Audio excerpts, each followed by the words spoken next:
Welcome to the Bayou City Soccer Podcast. Whether inside or outside the loop, we are talking everything soccer in Houston. Y'all ready? Let's get it.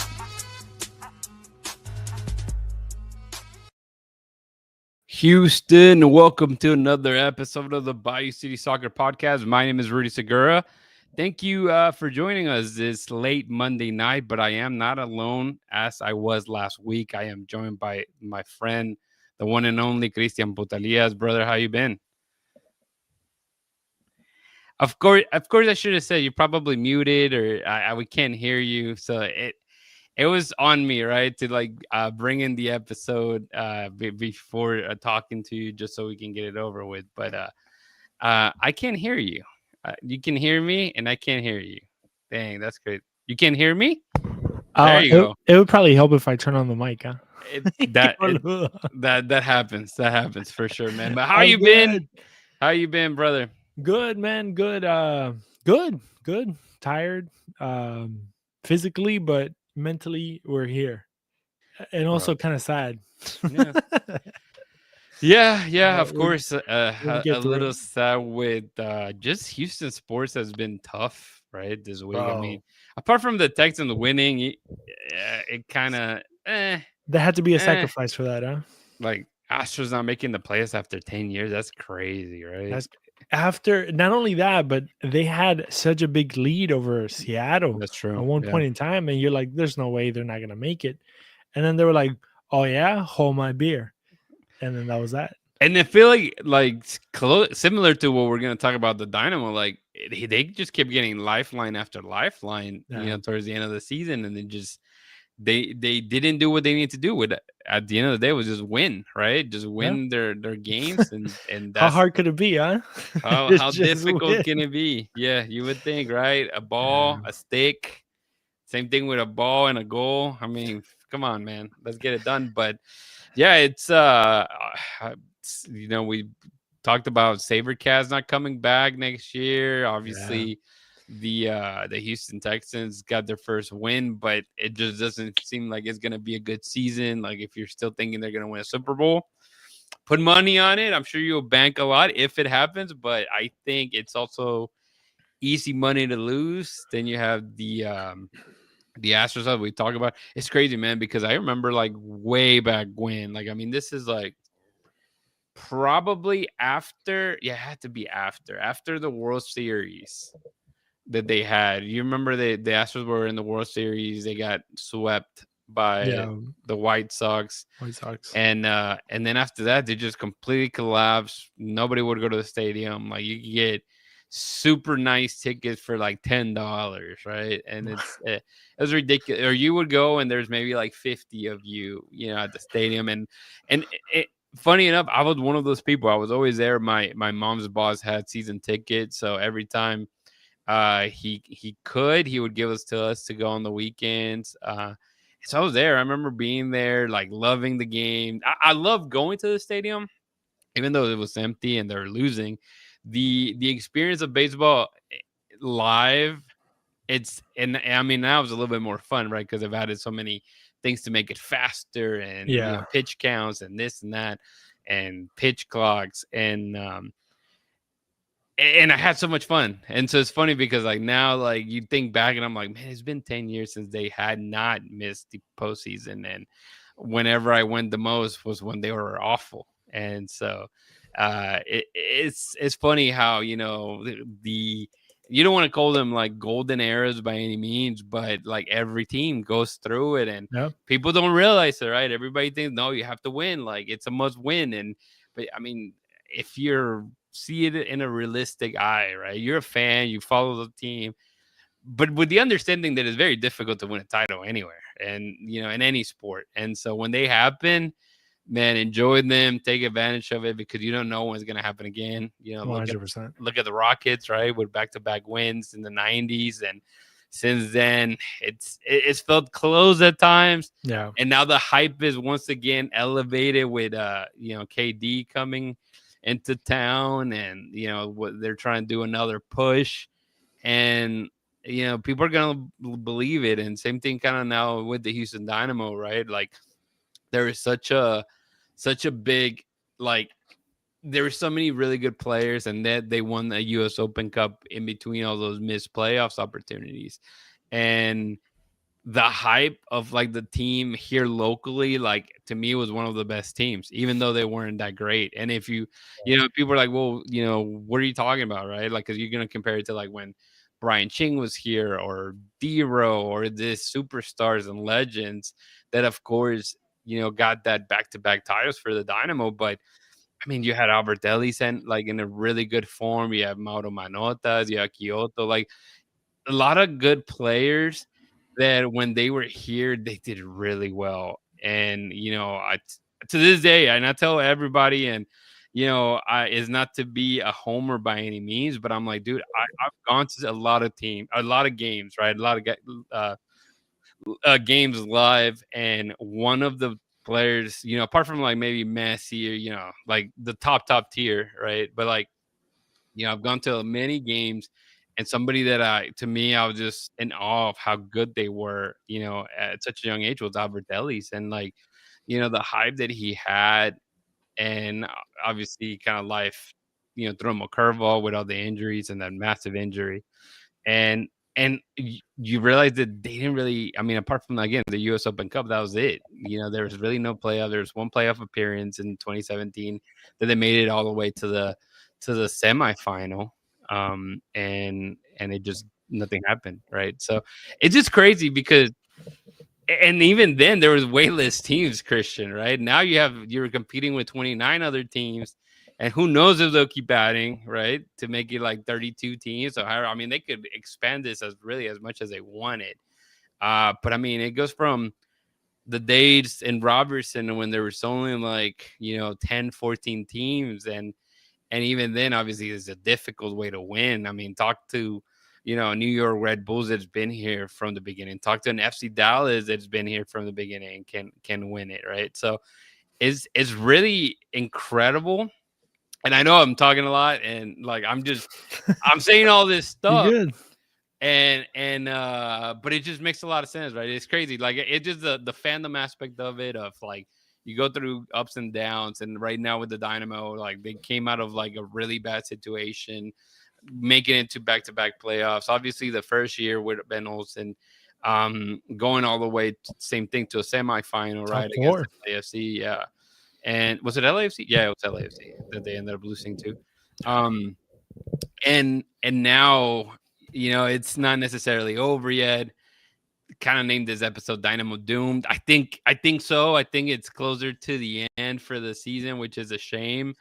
But realistically, you kind of, once the injuries start piling up, I'm surprised they're so close, to be honest. So close to, like, being what 9-10. Well, right now I think they're sitting a little lower, but Yeah. with everything that's happened, I would have put them all the way last, instead of LA Galaxy. And same thing with LA Galaxy. I was looking at the table, and there is a chance that both of the teams that were on last year's final aren't going to make it, which is Red Bulls and LA Galaxy, which is incredible, right? I mean, that just tells you how the league is built. And again, it goes back to the same thing of like, people are very critical, and they should be. But it's like, just kind of see it for what it is. A very, very talented LA Galaxy that obviously took a lot of losses, and eventually they were trying to get back into it. But even with as talented as they are, meant to like, compared to the Dynamo, it's not enough. And so it puts a lot into perspective, man, Chris. And yeah, man, I know I've said a lot. Feel free, if anything keeps in mind, man, add it. Yeah, I'm kind of following your train of thought. I was thinking about that today, and at almost the reason why I wear the shirt too, because to kind of remind myself. But I was thinking today when I was at work that I've never, other than the US Open Cup, that I was actually there for the first one. I was at the stadium, and obviously we saw the one on TV at your house. But I've never seen the Dynamo lift a trophy, like a championship in a way, and a legit league title, I guess we could say.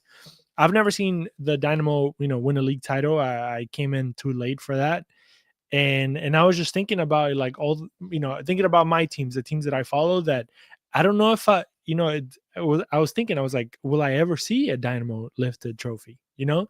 And I was seeing, Boca, for example, they won their last Libertadores in 2007. I saw it on TV, but it's like, will I see them again? They've been to 2 finals after that. They lost 2 finals, and it's one of those things like, will I see my teams again? Obviously, I saw everything with Argentina, Copas Americas and World Cups, but the feeling of being the best or supporting the best team, right?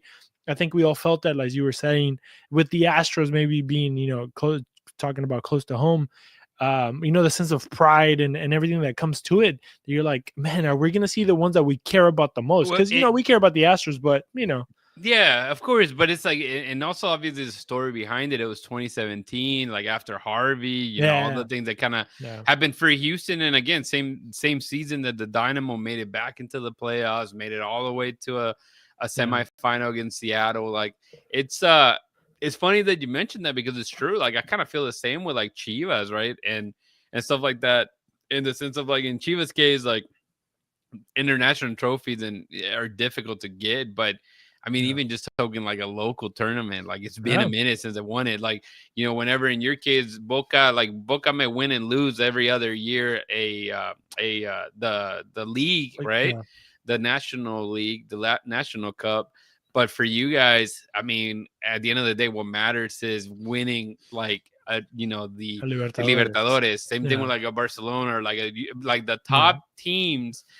They're gonna win their league pretty much, again, if it's not every year, they'll win it every other year. Yeah, like every 5 years you're close to it. At least you're fighting for it, right? But whenever it's a big title, and again, like the don't, and you're right, don't get us wrong, like the US Open Cup to me is one of my favorite tournaments. Like just those local national tournaments, whether it be the FA Cup, you take it like pretty much per country, right? They're so fun because you do get to see that, really tiny team that like no one knows about. And there was it Farol. Do you remember? There's one that was like a restaurant. They're like a restaurant, and like they made pretty far, like or Omaha Union or whatever. Like this team, they kind of come out of nowhere. Tampa Bay Rowdies. They made it to semifinal, right, against Dynamo. Mm-hmm. So it's fun to those type of tournaments. But like obviously everybody here in the US and in MLS, you're the coveted is the US the MLS Cup, right? Yeah. So it's I mean, like it's crazy because you take it for granted, and people are like, oh well, what is it good if you just make the playoffs? Well, I mean, if you don't make the playoffs, you don't even get a shot at it. So if you're thinking it's like, oh, I'd rather not make it, then it's pointless. Like even if your chance is really limited and you're going to go against a LAFC again that has a Boanga and a Huming Son and, all these very talented players, or San Diego FC that obviously has like a Chucky Lozano and so forth and so forth, then I mean, you just had to get in the table, man. If you get into the, get a seat at the table, chances are there for you to do something. And shouting out Joey, he mentioned something that I've thought about it, but I don't think I've ever clicked. But he was saying how dangerous those last spots of the playoffs are. Like, if you go 8th or 9th, it's kind of like you're giving a second chance at, quote unquote life. And so you have a renewed spirit to like go and fight, right? Because you barely made it, and you might be the worst team, and from 1 to 9 or 1 to 8, but at that time it's just 1 against 1, and you might be the, how many times have we seen the upsets of the lower seed beating the higher seed, right? I mean, the most recent one was St. Louis and Sporting Kansas City like 2 years ago, right? That the worst team got barely hot at the last minute and took down a favorite. And we understand that this league in particular, anybody can beat anybody, right? To me, wouldn't it be fantastic if like the EPL did kind of this system? I know it's like completely untraditional, right? But we always, I think that's always mentioned about the EPL is like, oh, anybody can beat anybody, right? For the most part. There's some teams that you can definitely see a massive gap. Last week was like that, huh? Yeah, and then there's times that there is times that what's up, Jay Hurtado from LA. There is times that anybody can. for sure beat anybody. So it's fun. It's I think I know it's 15 minutes in, and we were like, oh, why are you No, guys not talking about him? I mean, what do you want us to say, right? It's a difficult time. I feel free to add whatever you want to add, whatever you're thinking, Chris. I do have the highlights, so I can add them, yeah. and we can talk about this horrific Nashville. Before the highlights, let's Yeah. just shout out our social media. If you guys haven't yet, go check out the website, BayouCitySoccer.net. That's where you're going to find everything and anything that we do here related to Houston soccer. We have some cool stories also being cooked up. But don't forget, we are also following some college teams. So check that out with Dustin. He's doing a great job with that. He had a bunch of conversations with their coaches and stuff like that. So it's kind of cool to see the new generation of potentially ballers. I mean, the Dash, and NWSL as a whole, they get a lot of players from the college system. So it's very interesting to kind of keep an eye on them because you never know what's going to happen, with that. But check out our social media at Bayou City Soccer on Instagram, Facebook, Blue Sky, and X. So go check us out over there. Don't forget, if you haven't yet, subscribe to the YouTube channel. Give us a thumbs up so it helps the algorithm get the show to more eyes. Don't forget, we have a show every Monday, Wednesday, and Thursdays. This show on Mondays, Wednesdays, we have Orange and Blueprints. It's all Dash related stuff. And then on Thursdays, we have David and usually Rudy give us a Spanish breakdown of what happened during the week. And yeah, just check us out over there. Don't forget, if you haven't, go follow our sponsors, Ugly Guppy at uglyguppy.com. Elotes Bravos, you can always find them at the stadium. They had a really nice, cool piece on them from the Houston Dynamo. So shout out to those guys. And We Got Soccer. We had a really good time over there. I did when I went, and then the guys did with Jonathan Bond and Griffin Dorsey. So go check out those conversations, and shout out to everybody over there, the team at We Got Soccer, for everything that they do for us and providing a space for us to be able to have conversations and have the fans go out there and meet the players too. So I thought it was a cool thing also that they did. Yeah, that was honestly the best part, right? To be able to see people come out, get autographs, take pictures. It's dope. I was laughing. I was telling Dustin, since it was me and him right out there, and Naldo, and I was just getting a kick of like people just throwing their babies, and hey, can you saying the forehead? Yeah, basically. And I mean, it's just funny, but that's fandom, right? And which, to add, I mean, We Got Soccer gave us like 2 jerseys for the guys to autograph, and we gave those away to the people that showed up. And another thing that they gave us was a Houston Dynamo Letterman jacket. Really nice. We were thinking of giving it there as well, but then we had the brighter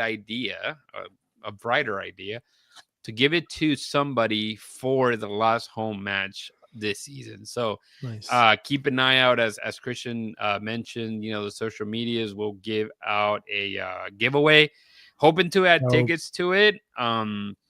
And so it'd be like a package of like the ticket, like tickets and the Letterman jacket. But yeah, you'll see it out there on social media, man. Yeah, it's great. The community keeps growing. It's fun. Yeah. Obviously, the opportunities they give us.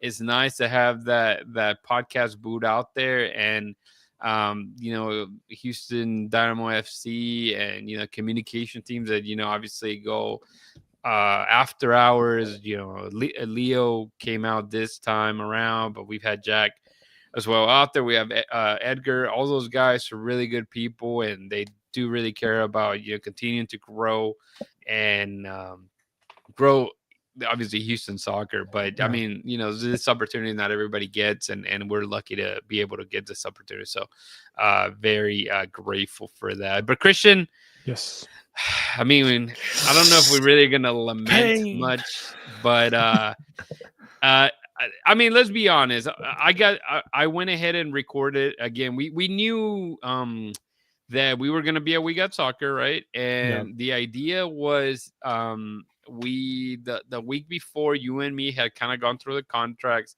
and I thought it was just fair to continue to talk through them, and we did, so we don't have to by any means go back to it.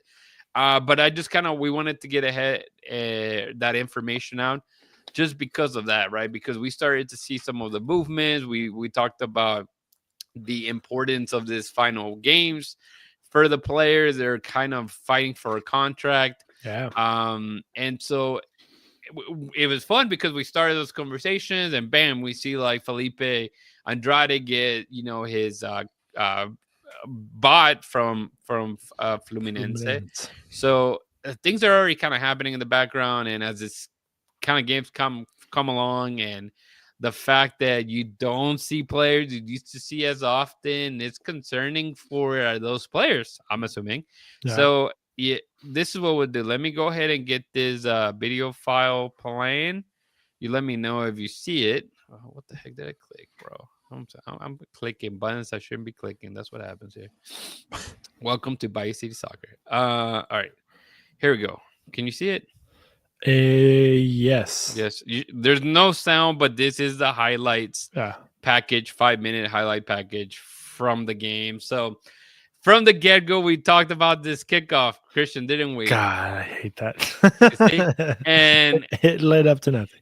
Yeah. So if I know there's going to be people on the podcast, listening now, watching this video, but from the kickoff, something we talked about a few weeks back was we're starting to see it everywhere. And people mentioned about, PSG being the guy that kind of started it, and it's been like branded the PSG kickoff at this point.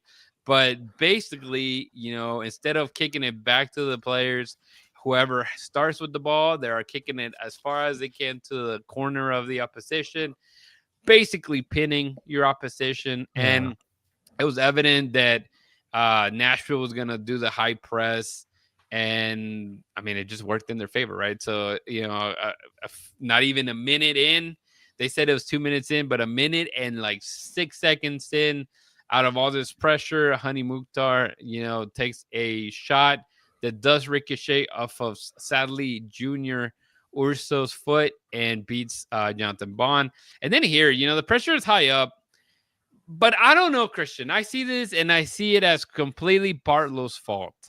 And, it does happen that Sviatchenko gets the ball. He takes a bad touch with the pressure he's being received. And to me, it's not enough. Like, I wouldn't give it a red card. I understand that he's the last man. Can you play it back, please? Yeah, of course. You understand that he's the last man, right? Yeah. And so that with that technicality, yes, it is a red card. But look, check this out. Yeah. Let me play a little back here. So if you are following along on Twitter or on YouTube, Barlow has a ball. Yes. Right? He waits a little too long. He could have passed it right away, 1-2 touch. But no, he decides to kind of take forever, take a little sudden step. He falls, loses his balance, falls down. Yep. Eric gets the ball on again, very bad, like to me, a very ugly ball from Barlow, kind of just kicks it towards him. But even then, I think it does hit Hani Mukhtar first. Kind of like a ricochet. Obviously, Sviatchenko's kind of like bad control, bad touch. Yeah. And I mean, same thing. Maybe you can blame it on like maybe he should just kicked it, but it's on his left foot, right? He's going towards his left foot. We know he's not left-footed. Tries to take a touch, runs him over. But man, now the more I see it, it looks very like in line. I don't know. Like if it, it's very technical in like the amount of space of him being the last man or not. But it was such a soft foul. He's going, body to body. He falls down and gets a red card. The referee could have easily given him a yellow. I get it, if you go by the book and all that stuff, but you're only a minute in, what was it, 6-7 minutes? I think it was 9 minutes in. Yeah. So it's the game starting. Obviously it is a goal scoring chance. I mean, you could argue that, maybe Barlow was coming in. There's a lot of variables, but I mean, on one hand, you can completely understand how it was a red, but also, if you're the referee, you could be like, yeah, you know what? They're already down 1-0. But then also like they are the away team. There's a lot of stuff going on. Yeah. Yeah. And like as Edson repeats what I said, you can tell that Mukhtar just, super soft touch. He just sells it. And it's annoying. And he sold it. And I mean, obviously, an early goal, like everything that had to happen wrong happened for the Dynamo. You get a goal in the first minute, you get a red card 9 minutes in, puts you in this predicament, obviously, of being having to catch up, but also being handicapped now.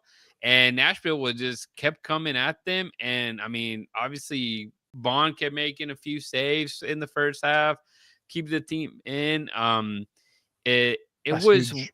yeah. I mean, you felt that, man, this was gonna get ugly fast. Yeah.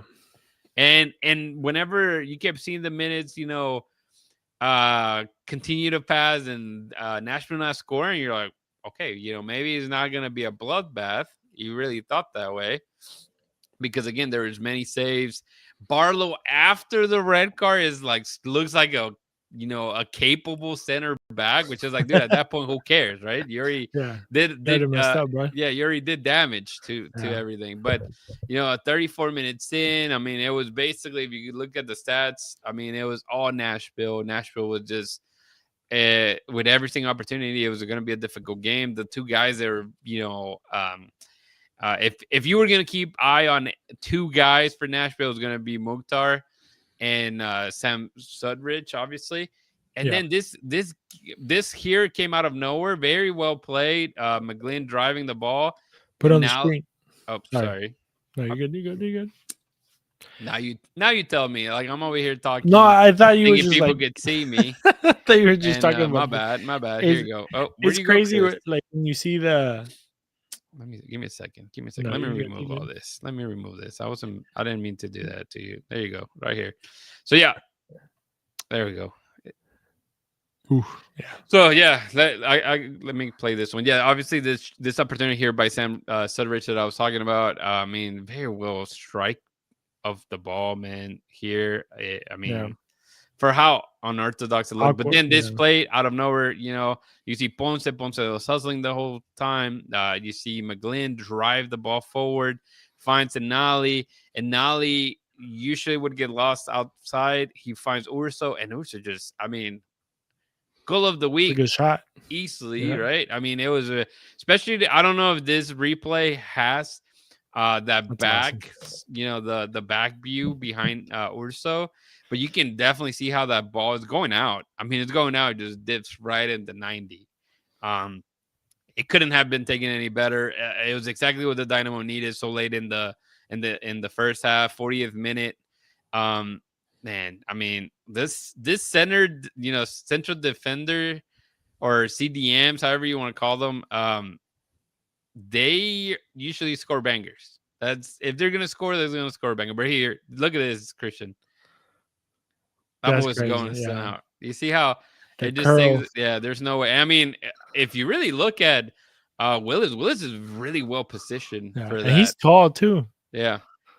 And so that was a good hit. That was a really good. It's good also if you look at the play, like he like follows along, right? Like you see him sprinting. Yep. Because everybody else just kind of lets McGlynn. Okay, he's attacking. You see that Arthur kind of slows down, and then you see him kind of coming in, also being part of this attack, and then obviously Dorsey too. Yeah, and you love how Dorsey's just like already about to be like, bro, why did you not pass me the ball? Like I finally ran up the field. And he finished it. It's such a clean hit. By the way, here we'll be talking to Junior Urso this week, so keep an eye out for those Orange Talks. Just cheap plug for us, right? Right. That was such a beautiful goal. Such a beautiful goal, man. But then again, it felt like, oh man, okay, the Dynamo are back in it. This if you can get a tie, that would be great. Right. And then you go right into the first half or second half. Not even 2 minutes in, and the same thing happens. That Nashville just finishes. You can leave the most deadliest striker. I think this guy has 22 goals now. But I mean, wide open. He's just wide open. Solo. And one thing that we forgot to mention was that there was a substitution after Eric Zvichenko was I think, was it Linger that came out? I think Linger for Femi, right? Linger for Femi. Femi didn't look bad. Like, it wasn't like he had a ton of mistakes, but for me, that first goal in the second half, he wasn't really. It's kind of on Barlow too. But yeah, he kind of goes into the first guy because there's two guys right there. Yep. And it seems like he runs with the first guy, Um, He follows Mukhtar. You can see him right there. yeah, see, he goes with the first guy, and then obviously he frees up the second guy, Yeah. which you would think that Barlow would have to step up on that one. But then again, he kind of had a guy.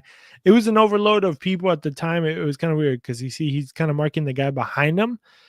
But Barlow should be smart enough. You see like that view right there. Yeah. He sees the two guys in front of him, and there is only one of your guys marking. So why not go pressure that?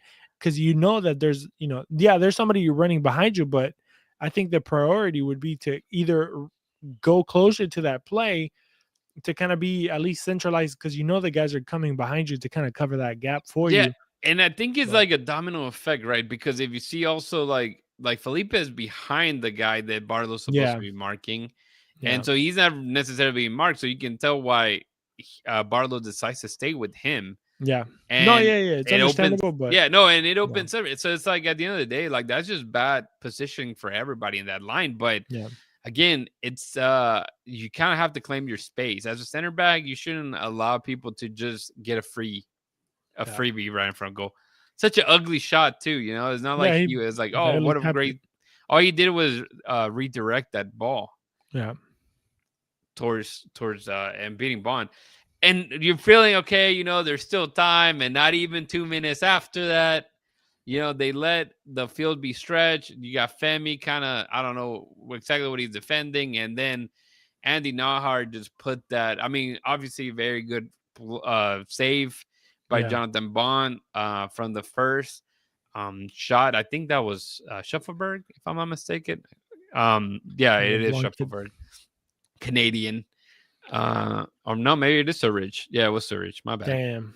Great save, and then just right there, like obviously, what else can Jonathan do? He made the No, save. His body's he did sticking out all of he the could. play, and nobody is there for that second ball to try to block.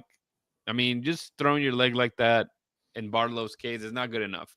You Yeah. need to stay up on your feet, make yourself big, and not give that whole the goal being wide open. And Oh, bro, this one there was a few. Yep, this is a good one in the 83rd minute. that would have been great. McGlynn never kicks the ball with his right foot. I've never seen him. This is the first time, and it almost went in. It was a fantastic save by Willis, and He had a shot last week, no, last game with his right with foot. his right foot. I think so. Maybe I'm I tripping. can't remember. I thought it was his left, but there But was yeah, one that towards the end. You're right. But yeah, I mean, it's yeah. it's I it has to be frustrating, and obviously, you know, talking to Ben after the game, Yeah. I think the more we understand, well, specifically Ben, because we've been talking to him, and you know, being the coach 3 years, you kind of know what to ask him because, dude, it getting an early goal, that's fine. You can come back from it, but getting an early goal and a red card, game over. You know, like whatever you tactically or thought about and game plan for, that's out the window. It changes completely. You know what though? Talking about early goals, I mean that has been a problem all year long though. Like beginning of the first half, beginning of the second half, I don't know. Like, and it's crazy because it's one of those things. Like, what what do you ask Ben about it? Like, it's a lack of concentration.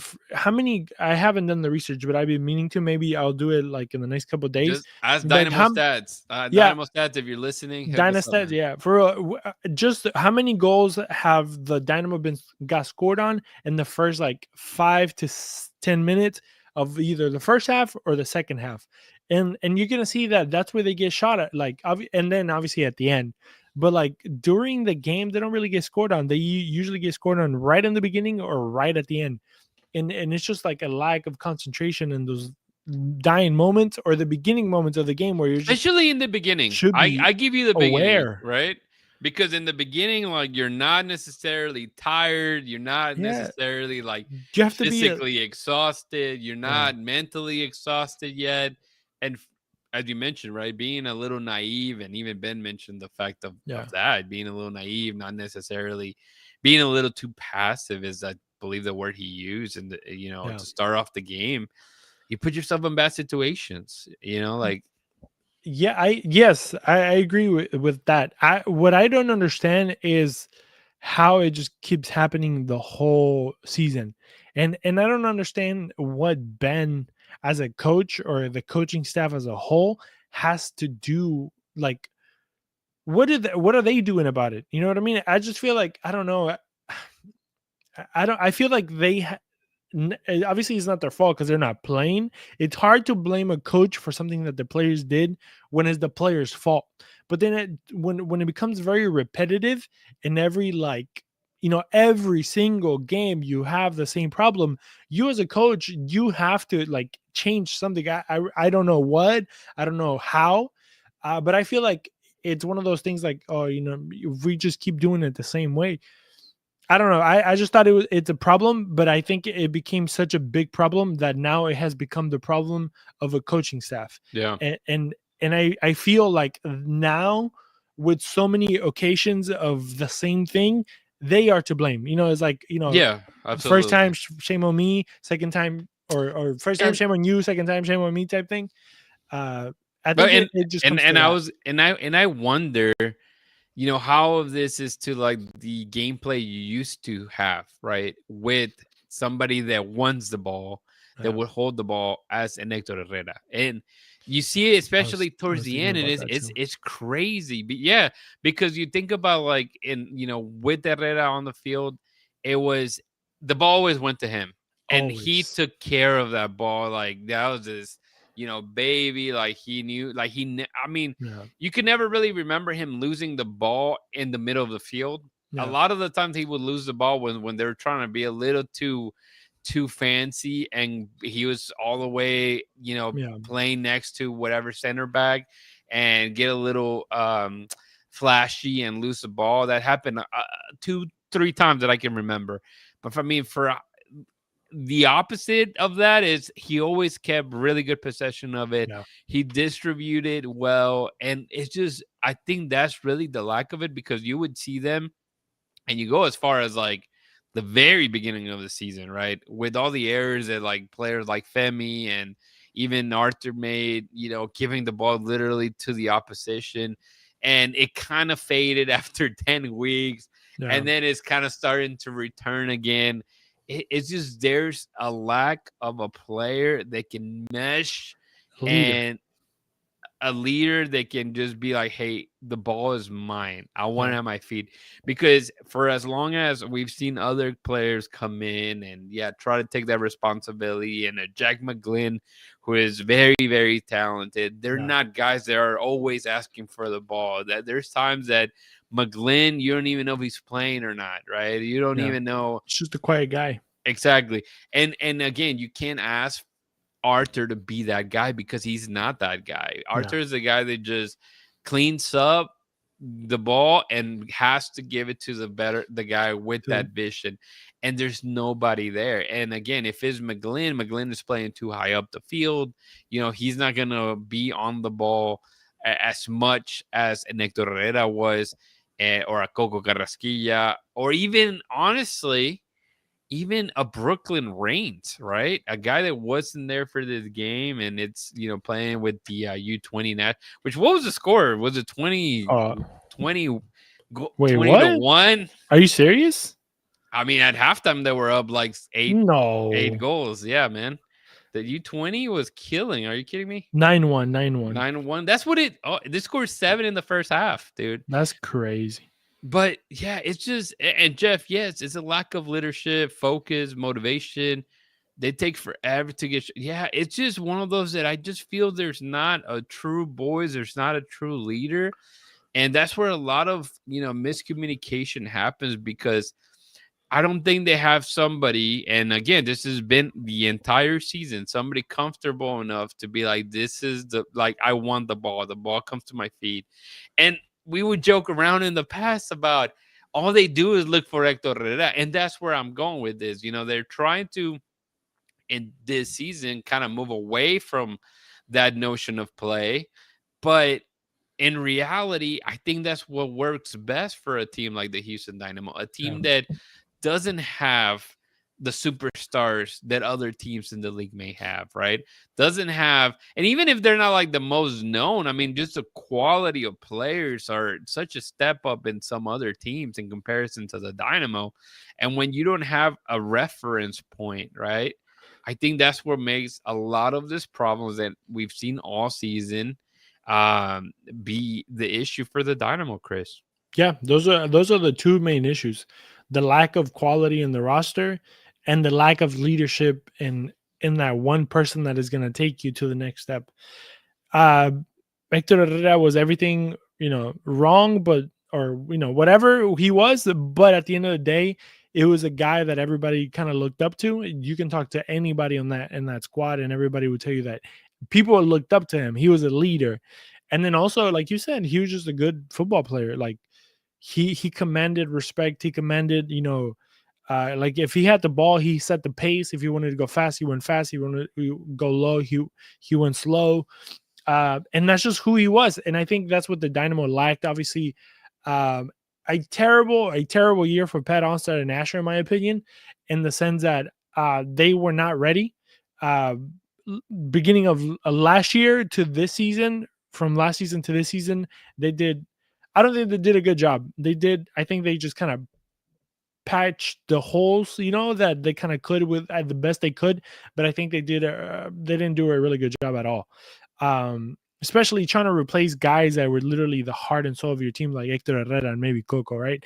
And then I guess you can throw a Mikael in there. I feel like Mikael, even though that is the position that was the hardest to kind of patch up, right. I think Mikael was the easiest one theoretically to kind of like, let's get another center back. I feel like they just didn't have luck, and all these stuff happened. The injuries to Zvychenko, yeah, and then just everybody that came in got injured.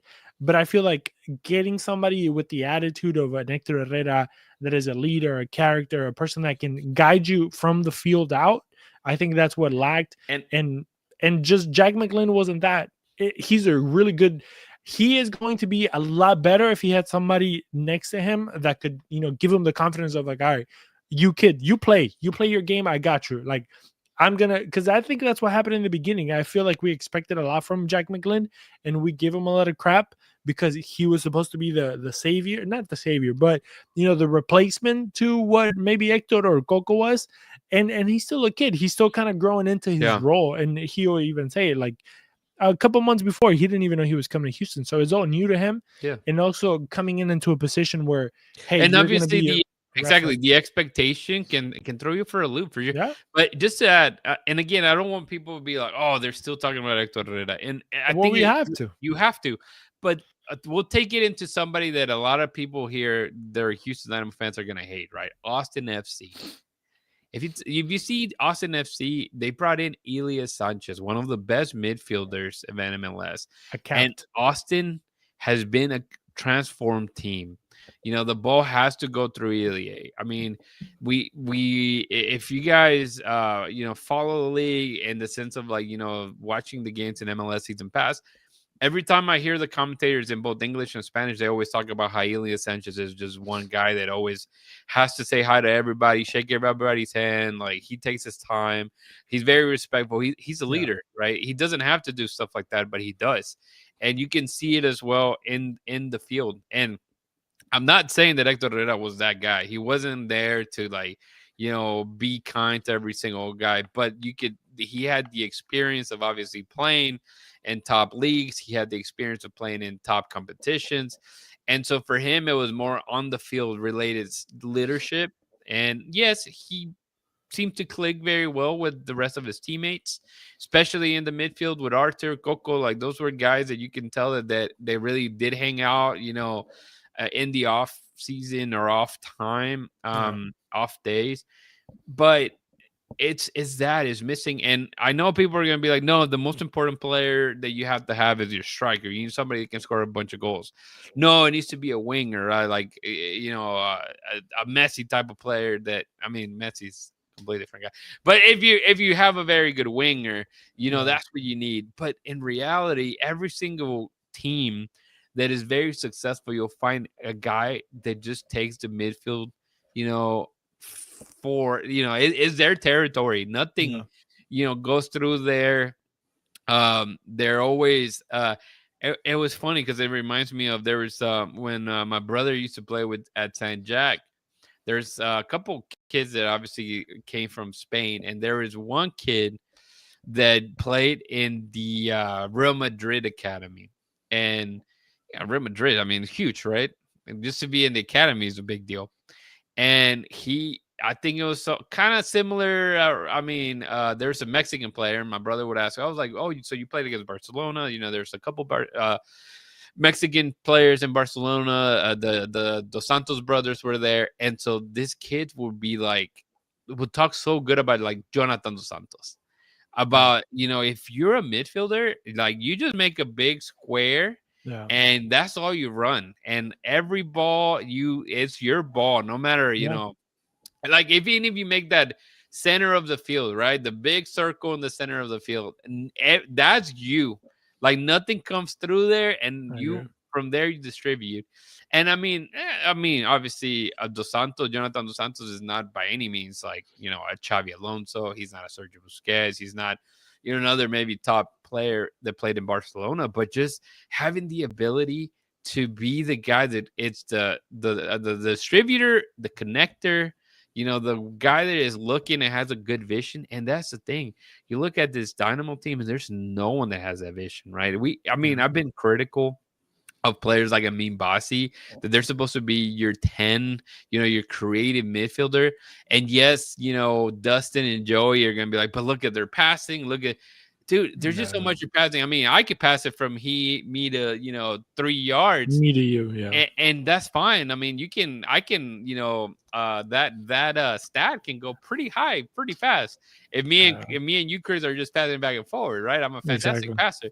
But when it comes to like being having a vision, I think there's some people that are just born with it, and yes, you can definitely develop it, but there's just nothing in that spectrum with the Dynamo. It's very limited. You never really see those nice through balls. You never really see the switch of field like you did with Hector Herrera or with Coco Carrasquilla for that instance.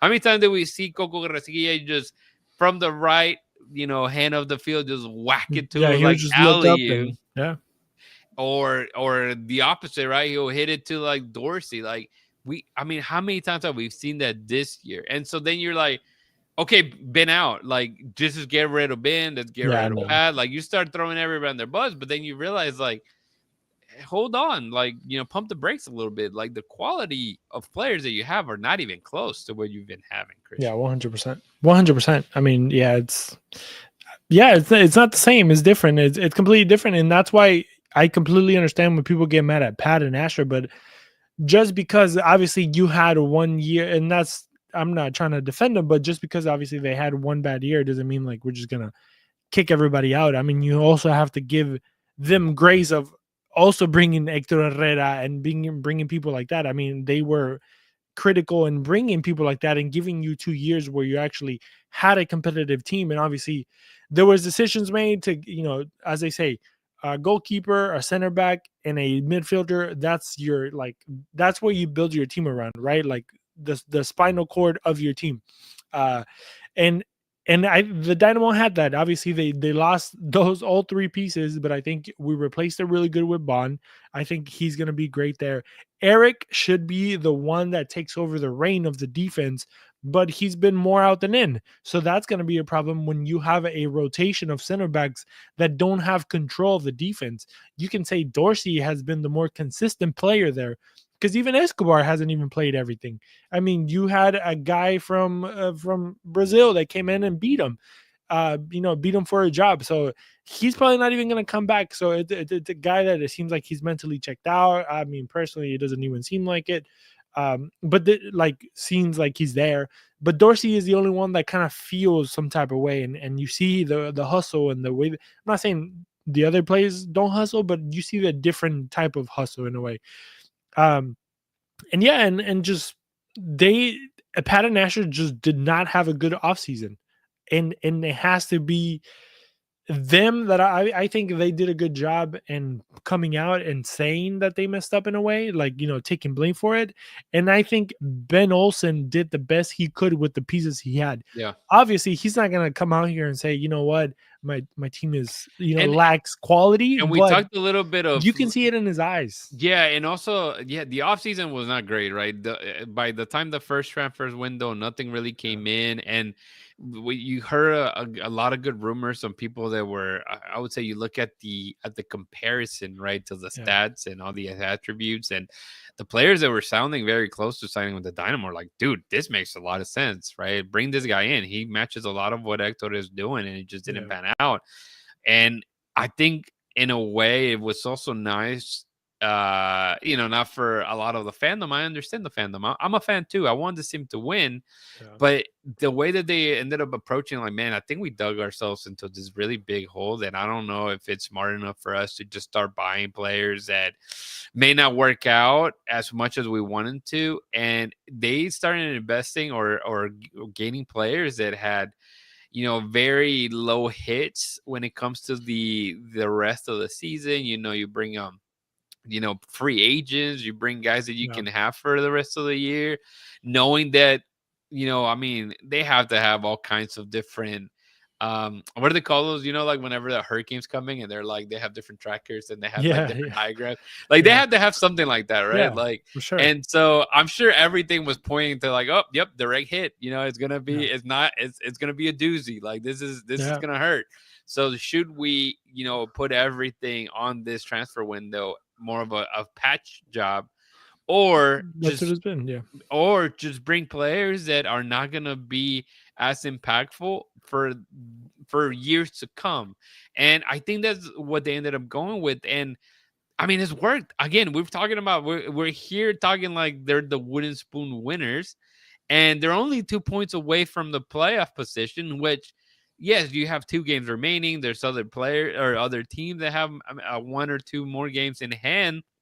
And so if we're, being realistic, this team, whether they win or lose on Saturday, chances are that they're not going to make the playoffs. Yeah. And so then to me is when do you start getting critical this offseason?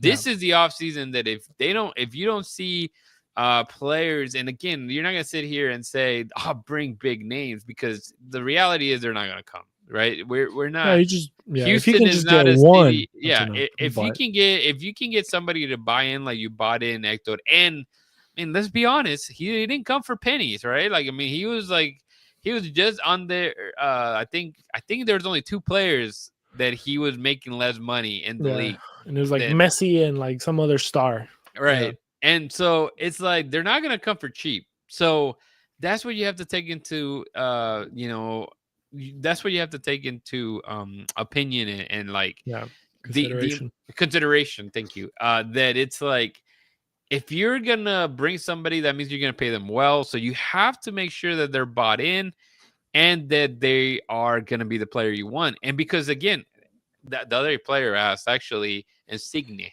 who he bought in for Toronto. He got paid a lot of money, and that's my point. Like, you have to bring players. They're going to come in here and buy in and be like, hey, look, this is what worked out. But to me, the formula is there. To me, the formula is having to bring a player like Hector Herrera to Houston and to bring a midfielder type of player. What's the point of bringing up Ponce when you can, retain the ball and feed him? Yeah. So anyways. No, 100%. And I think it feels like I'm defending Ben, but it's funny because I feel like I've criticized Ben a lot too, in a way, because he won 10 games without winning in the beginning of the season, and and I asked, how long is the leash, right? I was one of the only ones in here that always kind of poked that at that question. Obviously, we are very graceful, to be honest.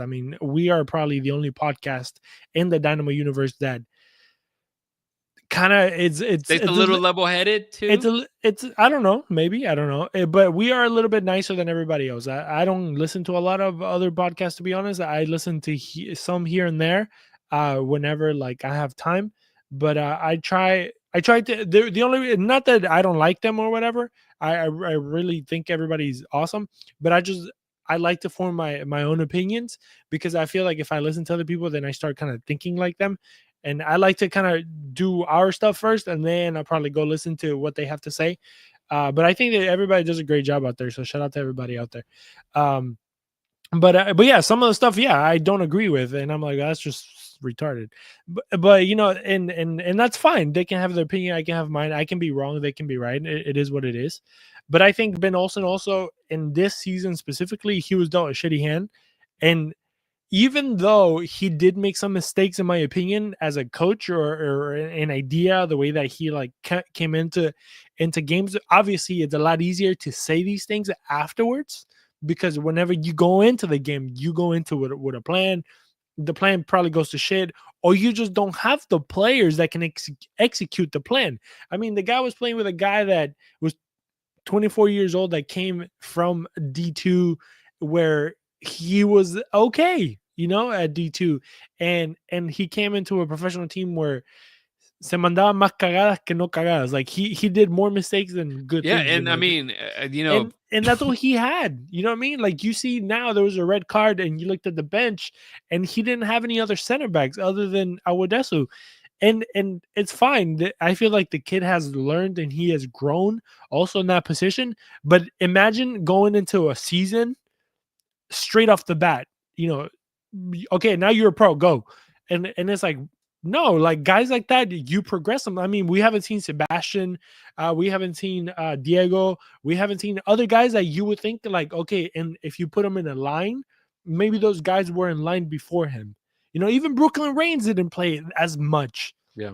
And now he has gained his spot. And I was critical of Brooklyn Reigns too, but I feel like now he has matured enough, and he has grown enough, and that, and maybe you guys were right. I'll give you guys that he needed more time to play, to kind of grow into what he felt with like a player like Femi. But there's a difference. You mentioned, I mean, Brooklyn is 20 years old, and he's playing with the younger national teams, right? There's a giant he's in a difference. World Cup, yeah. and like in Femi's case, or guys that are different pool. I mean, they're older, they don't have that same experience. Like, you're trying to break them in, and it's like, are we too late? You get into that mode. Yeah, and that's 24, 25-year-old. That's just a thing in the world in general, right? In general, like, that's just a thing that it happened. Like, are you too old to learn? Yeah. Like, are you too old to get in? And it's funny because I mean, you put it dead on. I mean, you didn't know who. Do you think Ben Olsen expected to get a red card in the 9th minute? Well, yeah, exactly. No, but put that, and then, like, you're right. I mean, you look at the bench, and I mean, Antonio Carlos just came from an injury. Like, you can't. I'm sure they told Ben, he's good for 30 minutes. Yeah. Like, dude, there's still 80 minutes to play. Like, you're going with the guy that is healthy too, And again, you go and if you try to say every single play that ended in a goal, of course you can find faults for every single one of them, but they weren't really gruesome like mistakes as we've seen in the past from players that are not at experience. But again, it goes to like, dude, look at the center back pairing. It's been like a this roller coaster, or like this carousel, if we're being honest, of just one in, one out, one in, one out. You can never get like pairing when. We've discussed it a million times. How Viachenko and Mikhail were like together for like 60 games, it seemed like, and I don't think if you've gotten 10, it's probably too much with the same center back. Yeah, 100%. So it's crazy. And I feel that I was very critical of Ben Olsen when he got signed by the Dynamo, and he shut me up. And it wasn't that I didn't think he was a good coach. I just felt that the Dynamo needed something completely new, right? And to somebody that wasn't like wasn't an MLS coach, like somebody that it was coming with a brand new idea, brand new ways to. Please, thank God it wasn't Mascherano. Javier Mascherano's an idiot when it comes to that. Like, I mean, yes, his team is winning, but it's not because of him. Let's be honest. But it's like, I felt that this team needs a radical change. They need somebody that has had success elsewhere and can come in and be like, well, this is wrong, this is wrong, this is wrong, this is wrong. But Ben came in, and even with coming from a place that is pretty broken like DC is, come in and be like, hey, this is what we can do better. This is what we can do better. And slowly and surely kind of transform the entire spectrum of what Houston Dynamo is all the way. And I mean, this is alongside obviously Pat and Asher and the way that they're approached the academy and seeing all these guys being pretty fruitful and get opportunities with national teams, not just in the US, Mexico, like basically, I mean, these kids are playing everywhere and they're like 14, 15 years old. And that's something that you don't really see that often. Yeah. For the longest time, it was just like, oh, Marcelo Palomino was the only guy you would hear playing in the net. And then now you're like, wait, like every single time that if you guys don't follow like the Houston Dynamo Academy, follow them, they'll post like all these young kids are getting called up to national teams, like, basically monthly. Everywhere. And you're like, wow, there's like 14-year-olds playing competitions that are important, And does that mean that those kids are going to be professionals and make it into the first team? Likely no, right? But it's like just the ability to have that talent start to bloom, and it's going to take time. It's definitely going to take some time. But it's important that also it doesn't get taken away from the disappointment that the season has been. There's a lot of success that is not in your face that really just have to take into consideration. And going into this match against San Diego, I just don't feel comfortable for the Dynamo to be like, oh yeah, they got it, because they haven't done it at home, right? Before it was easy, like, oh, home game, hell in the shell, baby, like, 3-0 Dynamo. You just throw it out there, and I mean, this is a very good team, this San Diego FC, and they're fighting for something. They're trying to get their first. No, they're trying to get the supporter shield. Yeah, which it is something. I mean that's massive, right? Your first year, you win some kind of silverware. You want it. You want to get it, and so Dustin says no, but no. I personally, it doesn't matter. Because it's so washed because you don't play everybody anymore. In a real soccer league, the supporter shield is the trophy, of course. Yeah, but it's the MLS. MLS is backwards. We live in the upside down here. I don't know. I mean, last time that somebody won the supporter shield, they got invited to a Club World Cup. So I mean, you never know. Fantino, maybe. You know what I mean? You never know. But no, it's true. And so like, there's things to play for San Diego as well. And Houston is trying to sneak in, but I'm gonna be pessimistic, and I think they're gonna probably tie this game. I want them to win. This is my birthday weekend, so I would love for them to win. Give me a good gift, but if there's the team to be embarrassed, that's probably what's going to end up happening. But my prediction is going to be a draw. I just don't think they really need to win. They need 3 points. If they do it, great. But I really think it's going to be like a 1-1 game, to be honest. Both teams can definitely. I mean, last game was a 4-3 win for the Dynamo. Like, defense is optional in this match, I feel like, especially depending. I mean, you don't have Eric, right? Eric is gone for this game, so who do you play? That's great. You don't know exactly how healthy Antonio Carlos is. Like, the Barlow Pablo Ortiz is not there.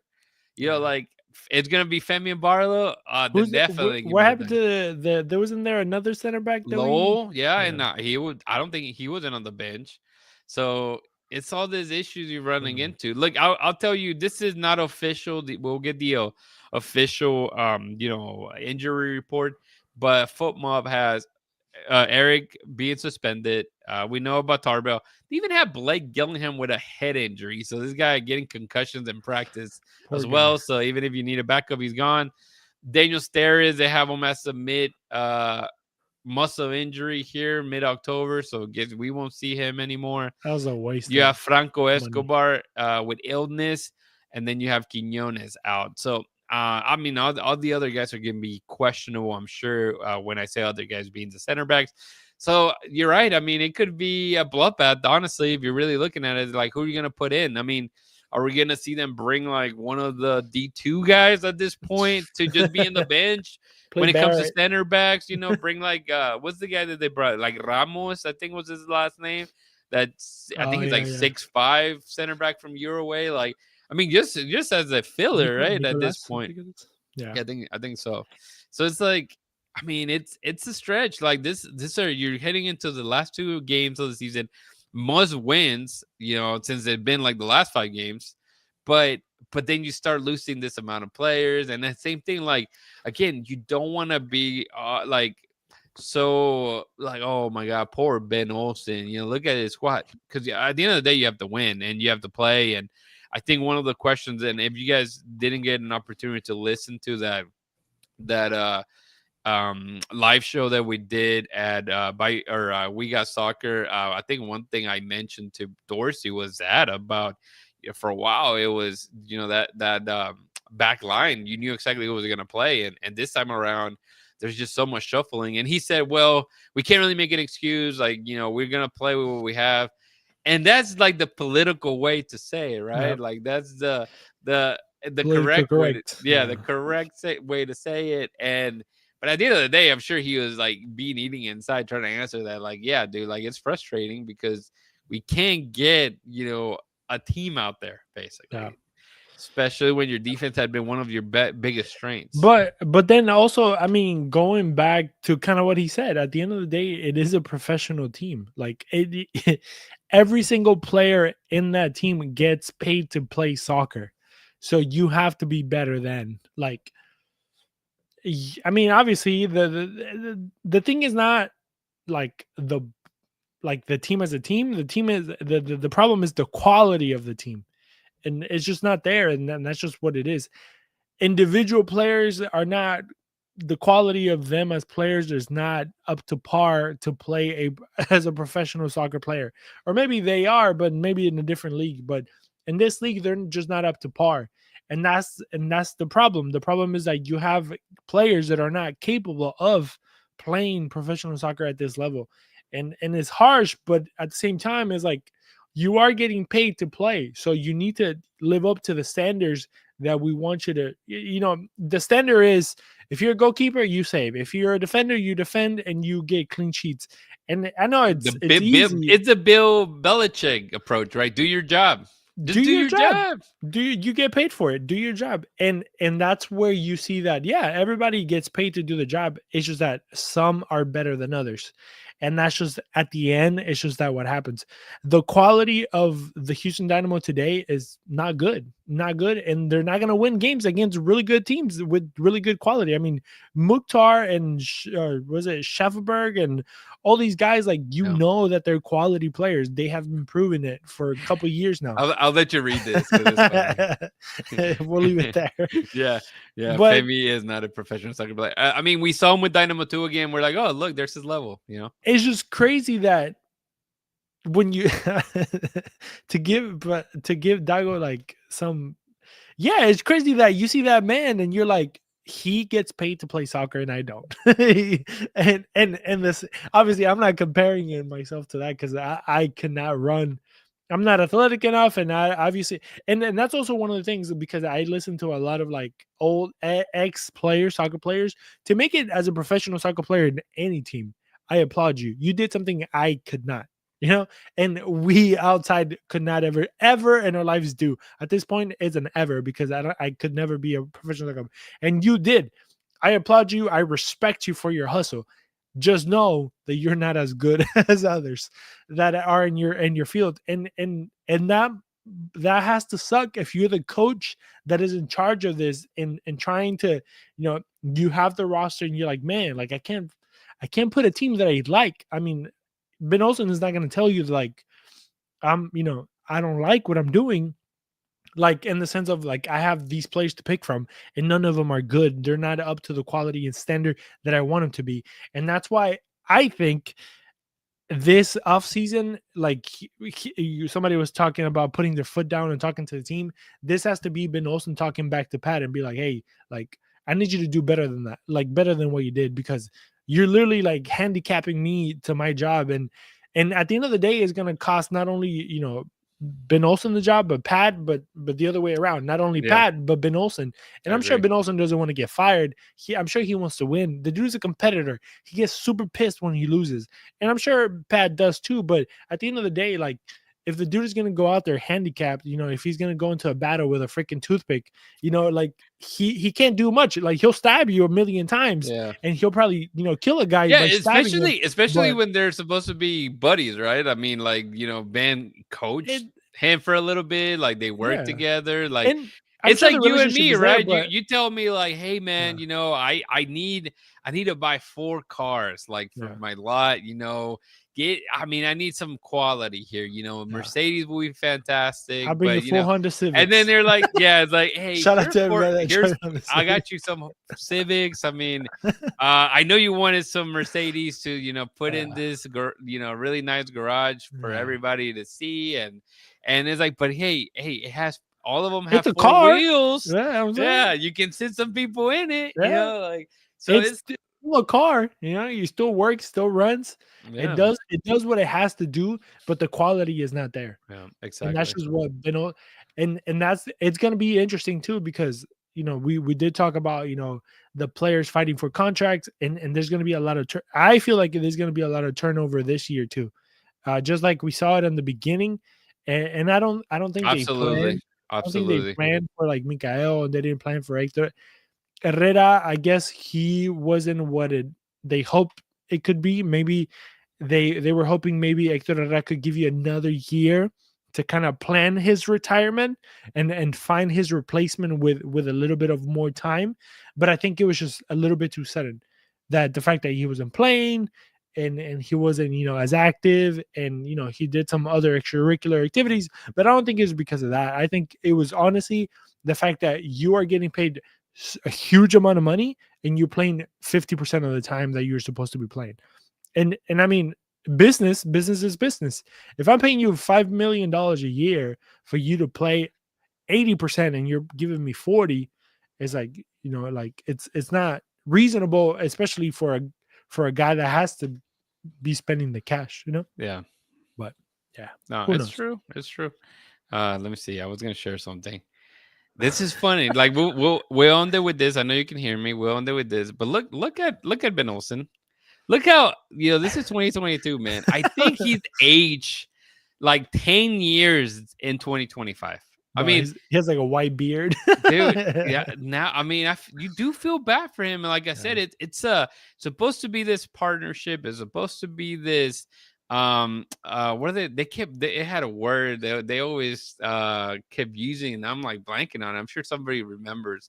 A collaboration. They kept saying like collaborate. I think it said it on the bottom. Yes, yeah, it did. Right? It did. You're Yeah. right. And so it's like it's the 3 buckets. yeah, the 3 buckets. Here's a competition belief mentality. Oh, okay, never mind. But yeah, it doesn't say. But yeah, that was the word that they would always use, collaboration. And it's funny because the first 2 years you saw it, and then year 3 is like, what the hell just happened? And so it's crazy. It's again, yes, you can go and be like, man, people have been fired for less than what Ben Olsen has done this year. But you even look at the table, and luckily they can't be any lower than number 12 in the Western Conference Final. They can climb it maybe all the way to 9th and get into the playoffs or a play-in spot. But I mean, this is for how the season has been and had this turn, and like the amount of turnover you had for the quality and the not so quality. And don't get me wrong, they have hit on some players, but I think again it's missing that one player that puts it all together, right? 100%. I'm not a baker. I know that there's something specific you put on cake, and if you don't have that, you're screwed. Yeah. And whatever that is, that ingredient that you have to put on a cake for it to bind, that's the Dynamo doesn't have that, Yep. And so that's exactly what it is. I saw a funny video of like somebody making I think it was a cake or a flan or something, and then, oh yeah, it's ready, and they put it on the table to take the mold, and it just that's literally what the Dynamo is. Like it just it'll fall apart. But Christian, yes, this has been a really good episode. I don't know if you said exactly what your prediction was for this game. 3-1 loss. It's pain. Yeah, I agree with that. 3-1. The more we talked about it, I'm gonna go with you. I'm gonna say 2-1 loss as well. Once we started like kind of diving into breaking it down, the players that are gonna be missing. I'm gonna say a 2-1 loss, and this is it. And unfortunately, this is the last home game of the season. I hope.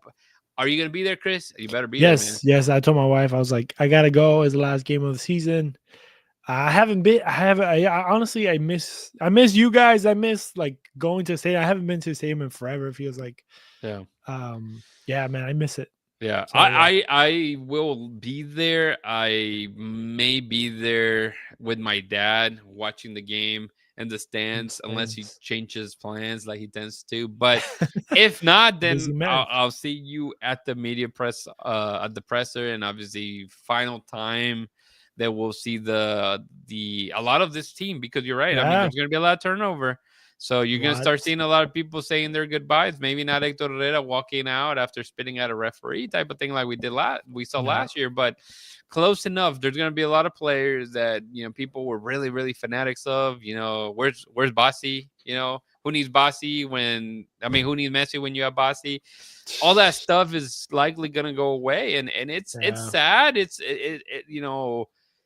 Breakups in quotations are difficult, but man, they're so needed. Sometimes you have to. Yeah. You have to. But Christian, man, if you can tell the people how they can connect with us, and we'll call it a night, man. Yeah. BayouCitySoccer.net is a website, guys. Don't forget to go check us out over there. Everything and anything you need about soccer, it is going to be there. Go check us out. If you have the FootMob app, also you can go into the news tabs for the Dynamo or Dash or Dynamo Los, and you can find us there too. It gives you direct links to everything that we're doing. Social media at Bayou City Soccer on Instagram, Facebook, Blue Sky, and X. So go check us out over there. If you haven't yet, subscribe to the YouTube channel. Leave a little thumbs up on the videos that you watch. We try to post everything that we can there. I try to stay as active as possible. If you're listening on the podcast feed, don't forget to check that out. Also, leave us a review if you can. That would be a great help for us. It keeps the listening audience to grow. And don't forget to check out Ugly Guppy at uglyguppy.com. But me olvidé. Elotes Bravos at Elotes Bravos right there in the stadium.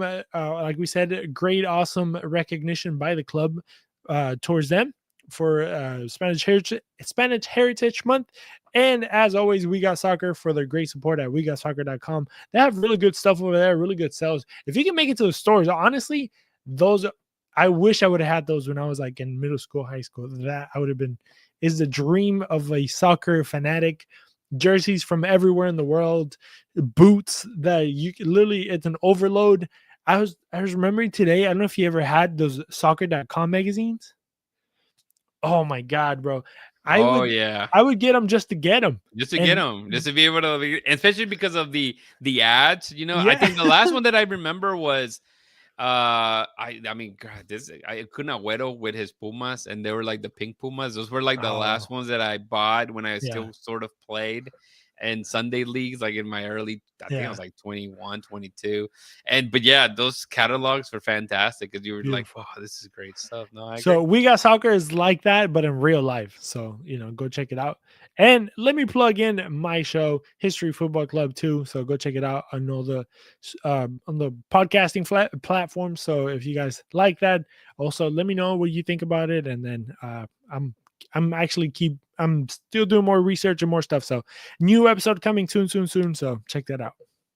That's it. Yeah, as Jay says, nice long episode today, of course. And then Dago, gentlemen. RGBFC is no more, but maybe Brownsville FC could be an option. Oh yeah, go listen to Down in the Valley with Edson, our producer extraordinaire. He has really good news about those teams over there. So. Yeah, and he did agree. His last episode was with I can't think I think he's the president. President, right? Yeah.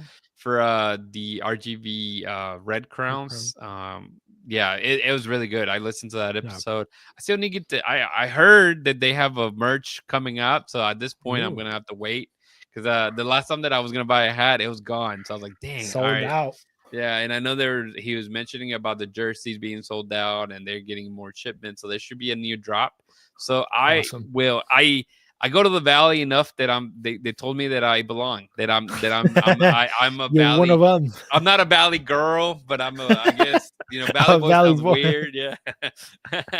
But so I'm gonna have to get some gear, man. But yeah, don't forget to hold it down and keep it forever orange, and we'll see you on Monday. See you guys.